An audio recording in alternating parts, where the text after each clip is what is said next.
شرکت مهندسی پژوهشی فراگستر با هدف طراحی راهکارهای یکپارچه فناوری اطلاعات در سال 1376 تأسیس گردید. فعالیت فراگستر ارائه نرم افزارهای حرفه‌ای و سازمانی برای سازمان‌هایی با گردش اطلاعات و مکاتبات بالا می‌باشد. در صورتی که سازمانی تمایل به پیشرفت، کاهش هزینه و کنترل دقیق عملیات داشته باشد، به خوبی می‌تواند از نرم افزارهای فراگستر بهره مند گردد. شرکت‌هایی با چند مکان جغرافیایی می‌توانند از نرم افزارهای مدیریت فراگستر استفاده کنند. فراگستر با استفاده از 120 نیروی متخصص و آگاه به تحولات نوین جهانی در حوزه‌های ذیل ارائه خدمات می‌نماید. سیستم‌های مدیریت، مالی، بازرگانی، اداری و منابع انسانی، تولید و مهندسی. دفاتر نمایندگی و شعب فراگستر در اصفهان، مشهد، تبریز، شیراز، قزوین، ساری، کرمان، قشم و کشور امارات متحده عربی اقدام به گسترش فعالیت خود در زمینه فروش، آموزش و ارائه خدمات پس از فروش می‌نماید. پروانه‌های اخذ شده توسط فراگستر. پروانه بهره برداری تولید نرم افزار از وزارت صنایع و معادن. پروانه تحقیق و توسعه R&D از وزارت صنایع و معادن. رتبه صلاحیت و طبقه بندی شرکت‌های انفرماتیکی از شورای عالی انفرماتیک و دارای گواهینامه مدیریت کیفیت ایزو 9001-2000. واحد توسعه نرم افزار مأموریت دارد با بالاترین کیفیت و با بهره‌گیری از آخرین استانداردها و فناوری‌ها نرم افزارهای مشتریان را تولید نماید.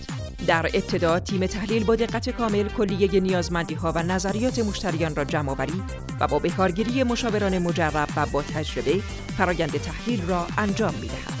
نتایج تحلیل به تیم طراحی ارائه می‌گردد. واحد طراحی به صورت یکپارچه خواسته‌های مشتریان را طراحی و مدل سازی نموده و نتایج کار را به تیم برنامه‌نویسی ارائه می‌نماید.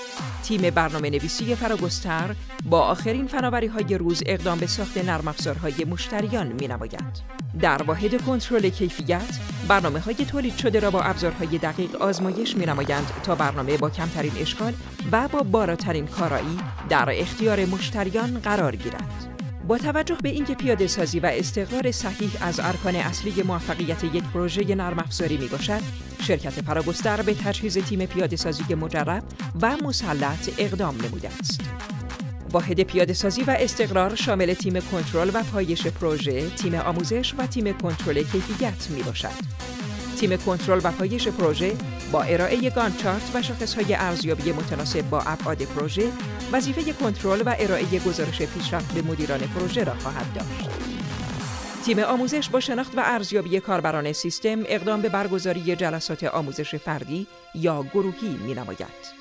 تیم کنترل کیفیت به صورت موازی بر کیفیت اجرا و پیاده سازی به موقع پروژه نظارت دارد. سپس تیم پروژه استقرار متشکل از نمایندگان مشتری و گروه استقرار فراگستر تشکیل می شود که با بهترین روش و در سریعترین زمان ممکن اقدام به راه اندازی پروژه می نماید.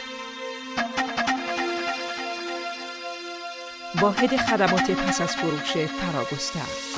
این تیم تحت عنوان کال سنتر از کارشناسان خبره مسلط به فرآیند اجرایی نرم افزارها تشکیل شده و خود را آماده پاسخگویی در تمامی ساعات به مشتریان می‌داند. در صورت نیاز به بازآموزی، تیم آموزش در اسرع وقت با حضور در محل مشتری پاسخگوی نیاز وی خواهد بود. سطح رضایت مشتریان توسط تیم ممیزی فراگستر با اجرای بازدیدهای دوره‌ای و جمع‌آوری فرم‌های ارزیابی در بازه‌های زمانی 6 ماهه و 1 ساله ارزیابی می‌گردد. واحد تحقیق و توسعه با بهره‌گیری از مشاوران مسلط به نرم افزار به صورت موازی و پیگیر اقدام به بررسی سطح کیفی خدمات و محصولات ارائه شده نموده و با هدف افزایش کیفیت اقدام به تولید محصولی مطابق با آخرین تکنولوژی جهان و ارائه راهکارهای اصلاحی لازم در حوزه‌های فنی، پیاده سازی، استقرار و خدمات پس از فروش می‌نماید. فراگستر مفتخر به کسب تندیس پر بلورین بهترین اتوماسیون اداری کشور، تندیس واحد نمونه تولید ملی کشور، تندیس جشنواره قهرمانان صنعت کشور، تندیس جشنواره ملی تولید کنندگان جوان، تندیس جشنواره اقتصاد سبز، تندیس بین المللی کیفیت از فرانسه، تندیس بین المللی شرکت‌های پیشرو از اسپانیا در سال 2006. مشتریان فراگستر را طیف وسیعی از سازمان‌ها، شرکت‌ها و مؤسسات متوسط و بزرگ تشکیل می‌دهند. در فهرست مشتریان این شرکت حدود 1200 سازمان و شرکت خصوصی و دولتی با بیش از 30,000 لیسانس کاربر مختلف وجود دارد.